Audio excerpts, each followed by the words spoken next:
ఓర్చుకో అమ్మా, ఓర్చుకో.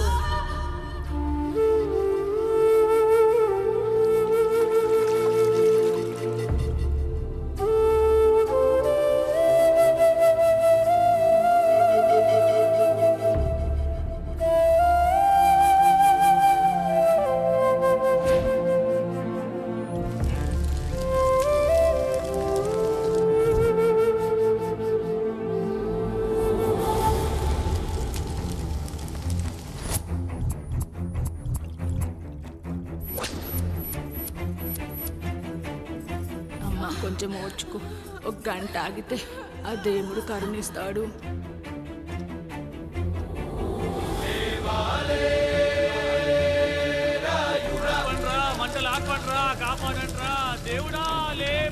ఆయన లేవాలి, ఈ మంటలు ఆరాలి.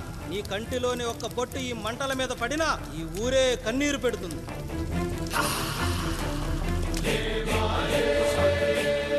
ఈరోజు మన ఊరాచారం నా వల్ల గోదావరిలో కలిసేలా ఉందిరా. భగవంతుడా, ఒక్క 5 నిమిషాలు, ఒక్క 5 నిమిషాలు నా ఈ పిల్లడ బిగించి తండ్రి. సన్నని చిరుకులు వడగలుగా మారి పిడుగుల రూపంలో బయటకు వస్తున్నాయిరా. నాలోని బాధ అనిచేది ఇప్పుడు. ఇంకొక 5 నిమిషాలు అంతే, నీళ్ళు సిద్ధంగా ఉంచుకోండి. ఆగు, ఎవరు చెప్పారా డెలివరీకి టైం అయిందని?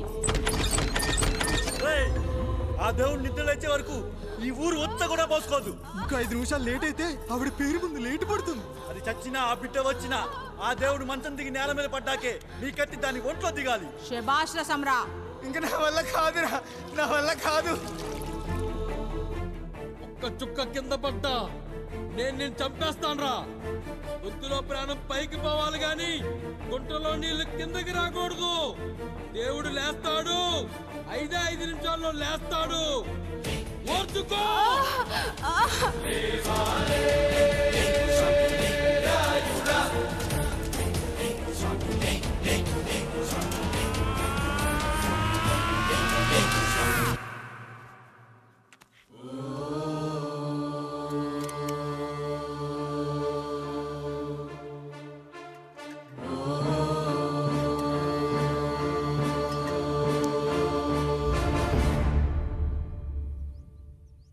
రాయుడు గారు నిద్ర లేచారు.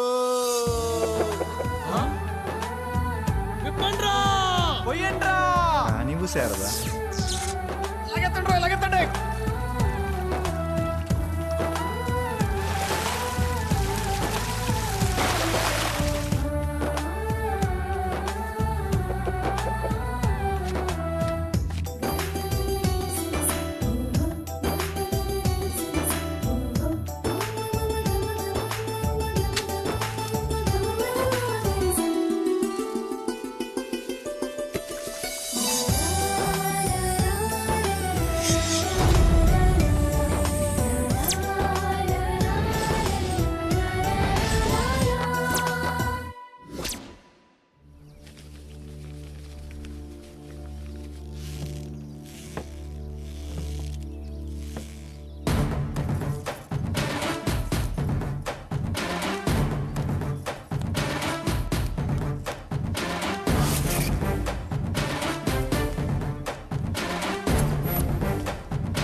నమస్కారం అయ్యా. అయ్యా, మన ఈరిగాడికి సంవత్సరం క్రితం పెళ్ళయిందయ్యా. మొన్నటిదాకా తాడు బంగారంలో ఉన్న వాళ్ళ జీవితం ఇప్పుడు తాడు ఫ్యాన్లో మారిందయ్యా. తన భర్తకి తల్లిదండ్రులు ఎక్కువయ్యారయ్యా. కట్టుకున్న భార్యకి చీర కొనడం కంటే అమ్మా నాన్నలకు మాత్రం మందులు కొంటమే తన సంతోషం. పొద్దున లేచిన దగ్గర నుంచి తల్లిదండ్రుల పనులు, పెళ్ళ ముద్దు ముచ్చట తీర్చట్లేదని తల్లిదండ్రులను వృద్ధాశ్రమంలో చేరిస్తే తను తన భర్త సంతోషంగా ఉంటామని వీరిగాడి భార్య సావిత్రి రచ్చబండి ఫిర్యాదు చేసిందయ్యా. చూడమ్మా, ప్రతి స్త్రీ జీవితం 3 ఆకులతో ముడిపడి ఉంటుంది. పెళ్లిల్లో మావిడాకులు, శోభనం గదిలో తమలపాకులు, ఆ తర్వాత భర్తతో విడాకులు. మావిడాకులు గుమ్మానికి కట్టొచ్చు, తమలపాకులతో కిల్లీలు కట్టొచ్చు, కానీ విడాకులతో కాపురాలను కట్టలేమమ్మా, కట్టలేం. నన్నేం చేయమంటారు? నాకంటూ కోరికలుండవా? భర్తతో సరదాగా ఒక్కదాన్నే గొడవ పడాలని, ఆయన కష్టపడి అలిసొస్తే పక్కింటి వాళ్ల కబుర్లన్నీ చెప్పాలని, వచ్చిన జీతం మొత్తం చేతికిచ్చాక నేనే 10ో 12కో చేతిలో పెడితే ఆయన కళ్ళల్లో ఆనందం చూడాలని నాకనిపించదా? ఎంతసేపు అమ్మా నాన్న అంటూ వాళ్ళ కొంగు పట్టుకుని తిరగడమే తప్ప నా పైట పట్టుకుని తిరిగిందే లేదు. నాకు విడాకులొద్దు, నా భర్త నాకు కావాలి. ఎరా, నీ భార్య చెప్పింది విన్నావుగా, ఏమంటావు? అయ్యా, మీరు నా వైపు కూడా ఆలోచించండి అయ్యా. 9 నెలలు నా తల్లి కష్టపడి కనీ పెంచితే 20 ఏళ్ళు నా తండ్రి నన్ను పోషించాడు. నిన్నగాక మొన్న వచ్చింది. ఇది మమ్మల్ని విడదీయాలంటే ఎలాగయ్యా? నాకు నా పిల్లం కంటే నా తల్లిదండ్రులు ఎక్కువయ్యా. మరి పెళ్ళెందుకు చేసుకున్నావురా? పక్కూళ్ళో పనికెళ్తుంటే అక్కడ మెస్ భోజనం పడట్లేదయ్యా. ఇల్లామంటే పని మనిషి అనుకుంటున్నావారా? అసలేమనుకుంటున్నావురా? ఆడదంటే నీకంటే చిన్నదవుతే నా తప్పు నేను తెలుసుకున్నానయ్యా. నా తల్లిదండ్రులు నేను వదిలేస్తానయ్యా. నా పిల్లాన్ని నాకు ఇప్పించున్నాయ్యా. నువ్వు తప్పు మీద తప్పు చేస్తున్నావు. నీ భార్యను తిరిగి ఏలుకోవడానికి నీకు హక్కు లేదు. ఈ రాయుడు తీర్పిస్తున్నాడు. ఈ ఈరిగాడు మాత్రం తమ తల్లిదండ్రులతో ఉండాలి, కానీ ఈవిడకు మాత్రం భర్త కావాలి. ఈమెకు అభ్యంతరం లేకపోతే నేను పెళ్లి చేసుకుంటాను.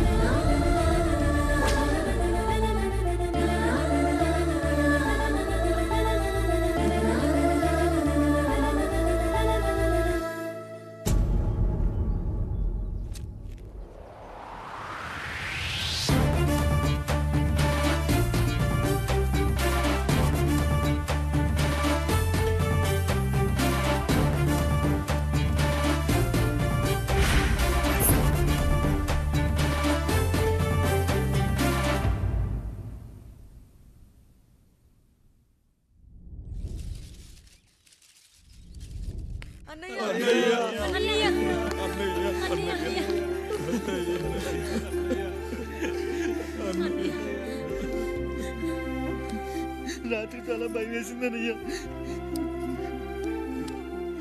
ఇప్పుడు మమ్మల్ని వదిలి వెళ్ళకన్నయ్యా. రాత్రే కదరా మనం అందరం కలిసి పడుకున్నాం. ఎప్పుడో రాత్రి చూసామన్నయ్యా. నిన్ను చూడకుండా ఒక్క అరగంట కూడా ఉండలేకపోతున్నా. నిన్ను చూసి చాలా రోజులైనట్టుంది అన్నయ్య. రాత్రంతా ఎక్కడికి వెళ్ళావన్నయ్యా? అసలు ఎక్కడికి వెళ్ళారండి? ఇంట్లో దోమలు కుడుతున్నాయని అలా పక్కనే ఉన్న గడ్డివాం దగ్గర పడుకున్నా. మన రత్తాలు వాళ్ళ ఆయన ఊళ్ళో లేడంది. సరే అని తను తోడుగా తీసుకెళ్ళా.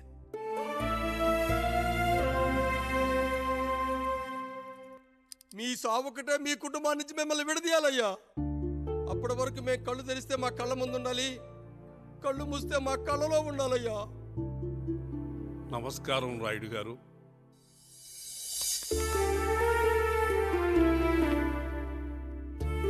నమస్తే. ఏం జడ్జి గారు ఎప్పుడొచ్చారు? ఇప్పుడే.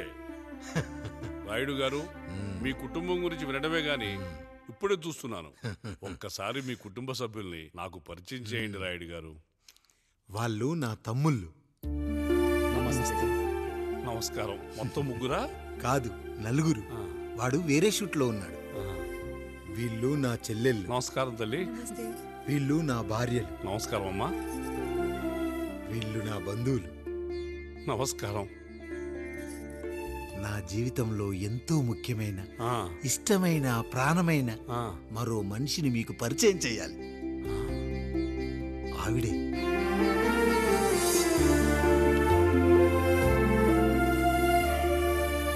నమస్తే తల్లి. ఆవిడ మా పని మనిషి. తను వాళ్ళ అమ్మాయి.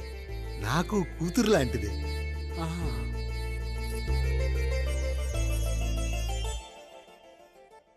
ఆ ఫోటోలోని వ్యక్తి ఎవరమ్మా? మీ ఆయన?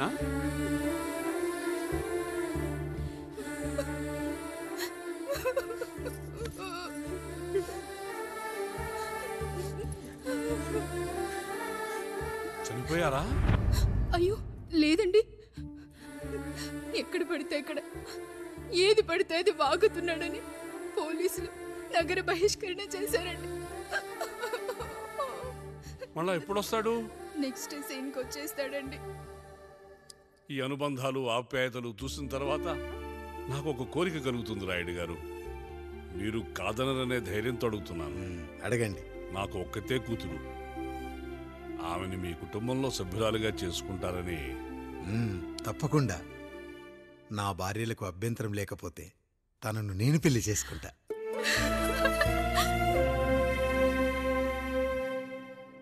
అయ్యో, మీరు పొరపాటుగా అర్థం చేసుకున్నారు.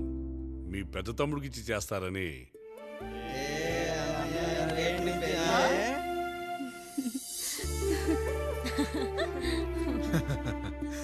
తప్పకుండా తప్పకుండా ఒక మంచి రోజు చూసుకొని మీ ఇంటికి అమ్మాయిని చూసుకోవడానికి వస్తాం. ధన్యుణ్ణి రాయుడు గారు, ధన్యుణ్ణి. రండి రాయుడు గారు, మీలాంటి పెద్దలు మా ఇంటికి వచ్చి మా అమ్మాయిని మీ కోడలుగా చేసుకోవటం. ఇంకా రాయుడు గారు ఏంటి బావగారు, బావగారు అని పిలవండి. సంతోషం. రండమ్మా. త్వరగా అమ్మాయిని పిలిపించండి, మా వాడు అసలే ఆగలేకపోతున్నాడు. మా వాడు చిన్నప్పటి నుంచి అంతేనండి, కక్కొచ్చినా ఏమొచ్చినా ఆపుకోలేడు. త్వరగా మీ అమ్మాయిని పిలిపిస్తే ఆ కళ్యాణం ఏదో చేసేద్దాం. అమ్మా జయమాలిని, అమ్మాయిని చూసురా.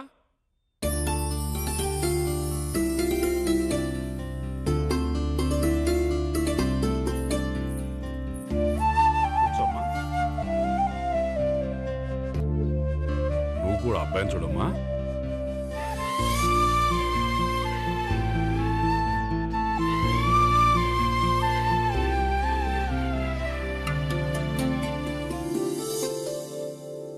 అమ్మాయిని చెప్పుకోవడం కాదు కానీ అసలు ఈ కాలపిల్ల కాదు బావగారు.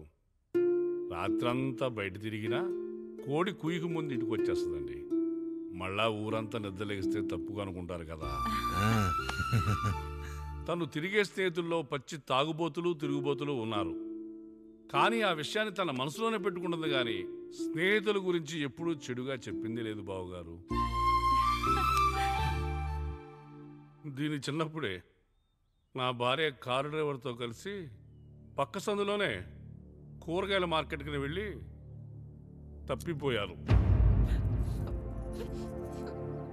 అప్పటి నుంచి ఎంత వెతికించినా మా డ్రైవరు కనపడలేదు, నా భార్య దొరకలేదు.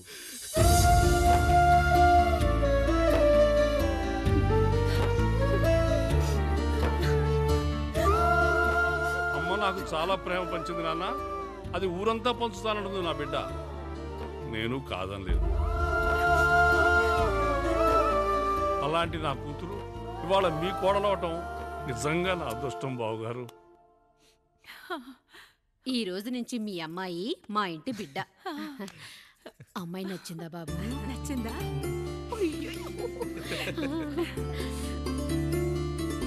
వాడికేం తెలుసు అన్నయ్య గారు, చిన్న పిల్లాడు. ఇప్పటికీ ఆకుని చెవులో పువ్వుని నోట్లో పెట్టుకొని తిరుగుతూ ఉంటాడు.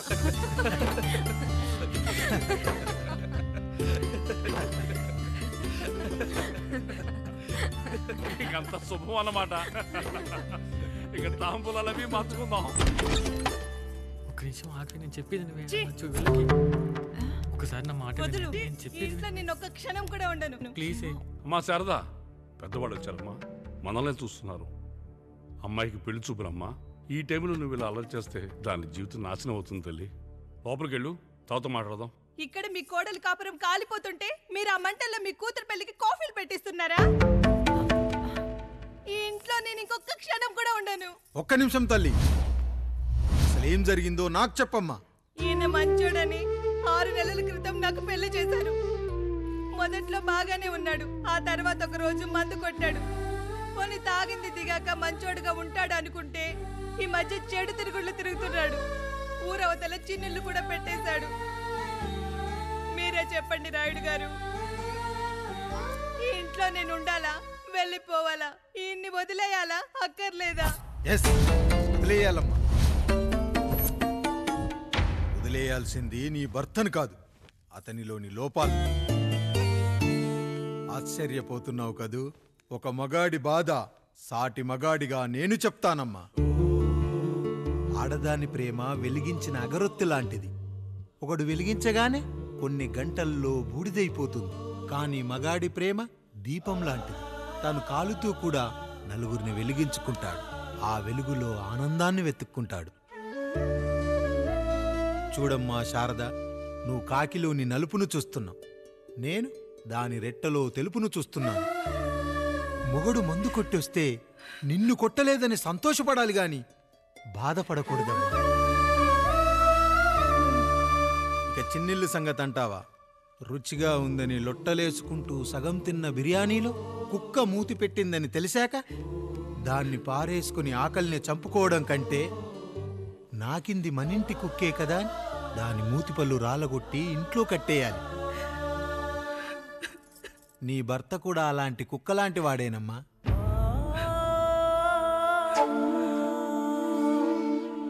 ఆడదానికి వయసొచ్చాక 3 ముళ్ళేసుకొని 90 ఏళ్ల జీవితం గురించి కలలు కంటుంది. అదే మగాడు 3 ముక్కలాడి 90 ml మందేయాలని కలలు కంటాడు. హౌస్లోనికి హౌస్ కీపింగ్కి తేడా తెలియని అమాయకపు జాతి అమ్మా మా మగజాతి. పండగ పూట తినే పాయసం రుచి గురించి మీకు తెలిసి ఉండొచ్చు.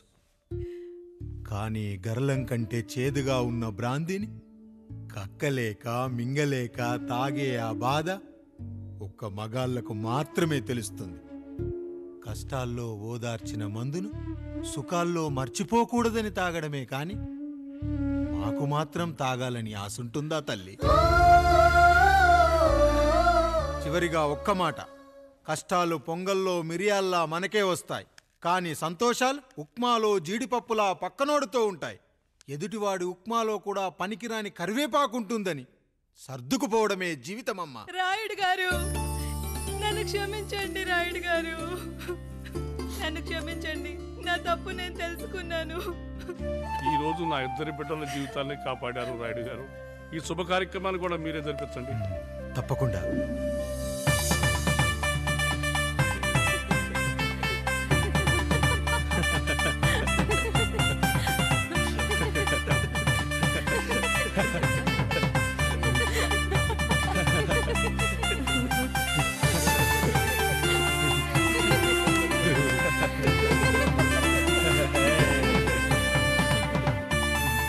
రాముడు, పండు, మీరు దీవించండి. దీవించండి.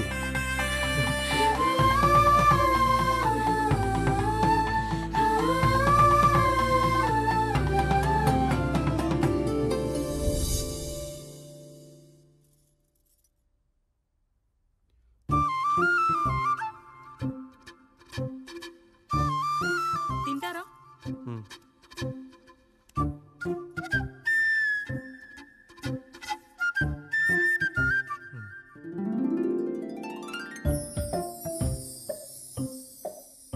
ఫస్ట్ టైమా?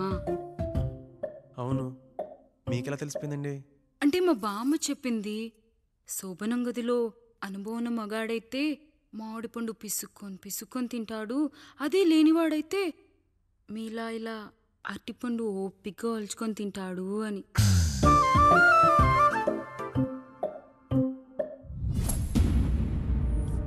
ఏంటవి?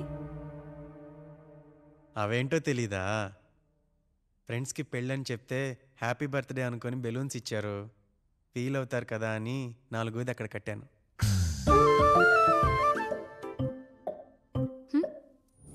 ఈ అన్నీ వచ్చాడు. పిల్లల గదిలోకి వెళ్ళారా? వెళ్ళారండి. మీరెంత ఏంటి ఇంత రాత్రైనా ఇంకా పడుకోలేదా? మీరు లేనిది ఎప్పుడైనా పడుకున్నామా అన్నయ్య? అందరం కలిసే కదా పడుకునేది మావయ్య. సరే సరే, అందరం పెద్దోడి గదిలో పడుకుందాం. ఈరోజు వాడి శోభనం కదా, అసలే కొత్త. పక్కనుంటే ధైర్యంగా ఉంటుంది. పక్క నుండి దగ్గరుండి జరిపిద్దాం. పదండి.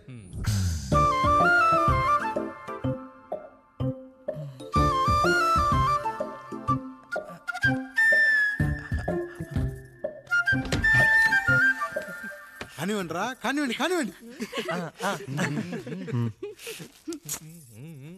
మీరేం మావయ్య ఇక్కడ పడుకుంటున్నారు?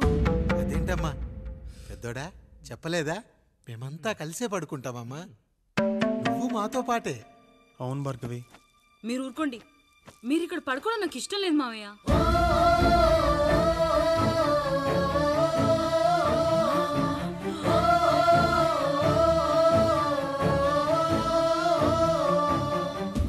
అదేంటమ్మా అలా అంటావు?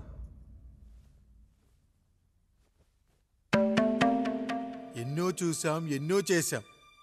దుక్కి దున్ని కోత కోయకుండానే ఈ విత్తనాలన్నీ మొలకొచ్చాయంటావా తల్లి? అవన్నీ నాకు తెలియదు మావయ్య, మర్యాదగా బయటికి వెళ్ళండి.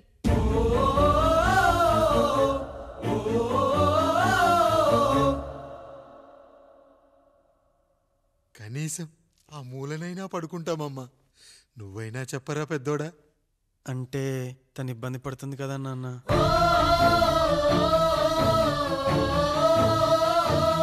నువ్వు కూడా ఏంట్రా? పిల్లలేదో ఆశపడుతున్నారమ్మా. ఒక్కసారి ఆలోచించమ్మా. మావయ్య మీరు బయటికి వెళ్తే మేము తలుపులేసుకుంటాం.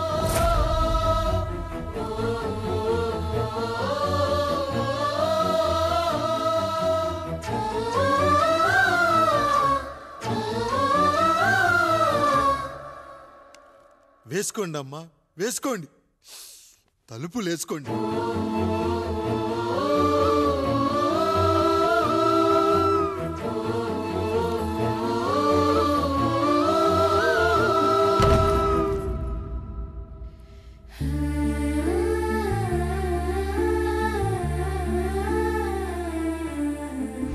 రాయుడు, బిడ్డలు జాగ్రత్త.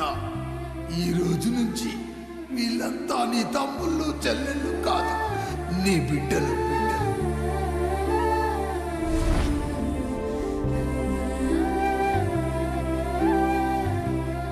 జానకి, ఏమండి? సావిత్రి, ఏమండి? లక్ష్మి, ఏమండి? మన గదిలోకి పదండి. ఇక నుంచి ఎవరి పిల్లలతో వాళ్ళ గదిలోనే పడుకోవాలి. ఇది ఈ రోజు నుంచి ఈ వంశానికి రాస్తున్న కొత్త శాసనం. అయ్యా అలా అనకండి అయ్యా, మీరు లేకుండా మేము ఎప్పుడైనా విడిగా పడుకున్నాము. అంతా కలిసే కదయ్యా పంచుకున్నాం. వెళ్ళరా వెళ్ళు. నీకు భార్య ఉంది, నీకు పడగది ఉంది. వేసుకోండిరా, మీరు వేసుకోండి. తలుపులు వేసుకోండి. మీరు కూడా ఏంటండి పిల్లలేదు? చిన్న పిల్లల వాళ్ళని ఉయ్యాల్లో ఆడించేటప్పుడు పక్కనే ఈ నాన్న కావాలి. బడికెళ్ళేటప్పుడు పక్కనే ఈ నాన్న కావాలి. గుడికెళ్ళేటప్పుడు కూడా పక్కనే ఈ నాన్న కావాలి. కానీ శోభనం గదిలో మాత్రం పక్కనే ఉంటానంటే బరువయ్యాను జానకి, బరువయ్యాను.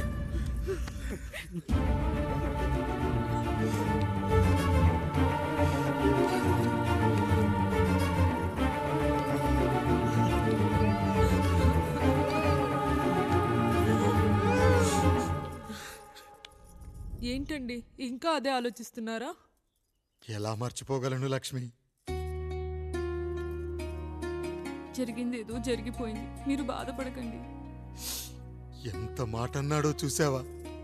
నా భార్య ఇబ్బంది పడుతుంది, బయటికెళ్ళండి నాన్న అన్నాడు. వాణ్ణి ఎలా పెంచాను? చదువుకుంటే పై చదువులకు వాడు వేరే ఊరు వెళ్లాల్సి వస్తుందని చదివే మాన్పించేశాను. జ్వరం వస్తే ఆ మాత్రలు చేదుగా ఉంటాయని నేనే మింగాను. నోరు తెరిచి అమ్మ కావాలన్నప్పుడల్లా ఎంతమంది అమ్మల్ని ఇచ్చాను. నాన్న అన్న ప్రతిసారి నాన్నల్ని ఇవ్వలేకపోయానని వాడికి నా మీద కోపమో ఏమో జానకి. నిజమేనండి, మనమంతా ఇలా లేమే. మన కుటుంబానికి దిష్టి తగిలింది. మా నాన్న మరణంతో ఆస్తిపోయి తమ్ముళ్ళతో నడి రోడ్డున పడ్డప్పుడు ఇలాంటి కష్టాన్ని మొదటిసారి అనుభవించాను.